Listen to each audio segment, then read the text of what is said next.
और मुरैना से इस वक्त एक बड़ी खबर है, जहां बीजेपी के पूर्व जिला अध्यक्ष के घर पर गोलीबारी हुई है। बदमाशों ने फायरिंग कर जान से मारने की धमकी दी है। अज्ञात बदमाशों ने देर रात घर में घुसकर गोलियां चलाई हैं। गोलीबारी से पूरे इलाके में दहशत का माहौल है। मौके पर पुलिस ने सीसीटीवी कैमरे की चेकिंग की है। बदमाशों की तलाश में अब पुलिस जुटी हुई है।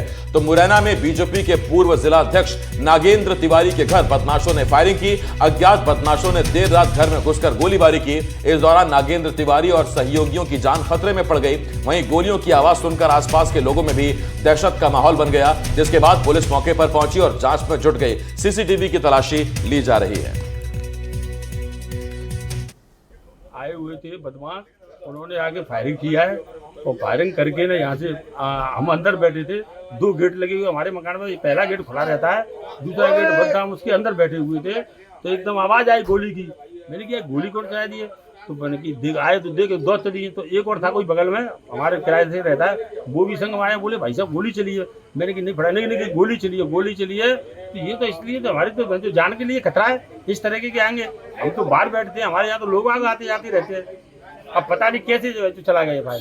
कौन लोग हैं, क्या पता चल पा रहा है, क्योंकि आप बीजेपी के पूर्व जिला अध्यक्ष हैं, तो कोई किसी से पते के लिए अपने टीआई साहब को फोन लगाया तो तत्काल उन्होंने पुलिस भी भेजी है।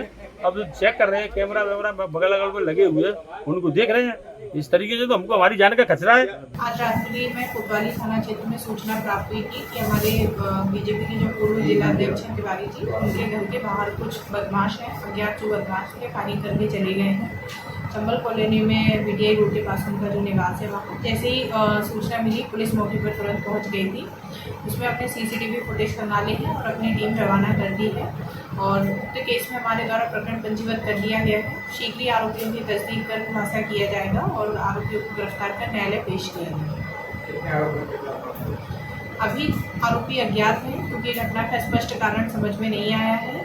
जैसा कि अध्यक्ष जी ने बताया कि उनका भी वर्तमान में किसी से विवाद नहीं है, पर हम लोग की टीमें लगी हुई हैं। हम लोग फुटेज और अन्य जो मुखबिर तंत्र हैं और अन्य तथ्यों से पता कर रहे हैं, जिससे हम घटना की जड़ तक पहुँचे और उसके कारणों का खुलासा कर सकें।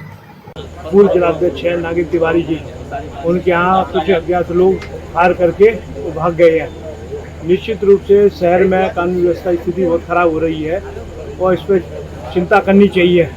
जब जनप्रतिनिधि सुरक्षित नहीं है तो आम जनता किस तरह से सुरक्षित रहेगी, और इस पर संज्ञान लेना चाहिए। मैं समझता हूँ कि आने वाले समय में 31 तारीख को मुख्यमंत्री जी आ रहे हैं। हम सब लोग जनप्रतिनिधि उनसे मिलेंगे और मुरैना के बारे में बस स्थिति को उनको अवगत कराएंगे कि मुरैना में क्या हो रहा है। और इस खबर पर ज्यादा जानकारी के साथ उपेंद्र गौतम हमारे सहयोगी हमारे साथ जुड़ रहे हैं।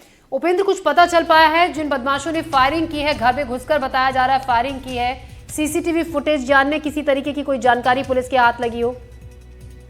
जी अभी नहीं, बिल्कुल पुलिस ने वो बीटीआई रोड के जितने निजी सीसीटीवी थे सबको खंगालने की कोशिश की है, लेकिन कहीं भी उसमें कहीं बदमाश दिखाई नहीं दे रहे हैं। और ये बड़े आश्चर्यजनक वाली बात है, क्योंकि नागेंद्र तिवारी जो भाजपा के पूर्व जिला अध्यक्ष हैं, ये विधायक का चुनाव भी लड़ चुके हैं और इनका घर काफी लंबा है और उस घर के 2 गेट हैं और दूसरे गेट पे जाके गोली चलाना, यानी कि घर के अंदर घुसकर ये गोली चला के दहशत फैलाने का काम किया है। इसकी खबर लगते ही तमाम उनके समर्थक वहां पहुंच गए थे और हालांकि पुलिस भी पहुंच गई थी। पुलिस अभी भी सीसीटीवी सारे खंगाल रही है और जो सरकारी सीसीटीवी लगे हैं उनको भी आज दिन में देखने का प्रयास किया जाएगा, जिससे बदमाशों की पहचान हो सके। पुलिस का कहना यह है कि हम शीघ्र ही बदमाशों की पहचान कर लेंगे, उसके बाद उन्हें दाखिले हवालात करेंगे। हालांकि उनके समर्थकों ने काफी चिंता की बात बताई है कि ये घटना जो कि जनप्रतिनिधियों पे हो रही है वो बाकी चिंतनीय है। और बीती रात पुलिस के पहुंचने के बाद नागेंद्र तिवारी कोतवाली पहुंचे, वहां अज्ञात बदमाश के खिलाफ ये आपराधिक मामला दर्ज किया गया है। जी उपेंद्र, शुक्रिया जानकारी के लिए। तो पुलिस पूरे मामले की जांच पड़ताल कर रही है, आसपास लगे सीसीटीवी कैमरों की फुटेज खंगाली जा रही है और परिवार वालों से भी पूछताछ की जा रही है।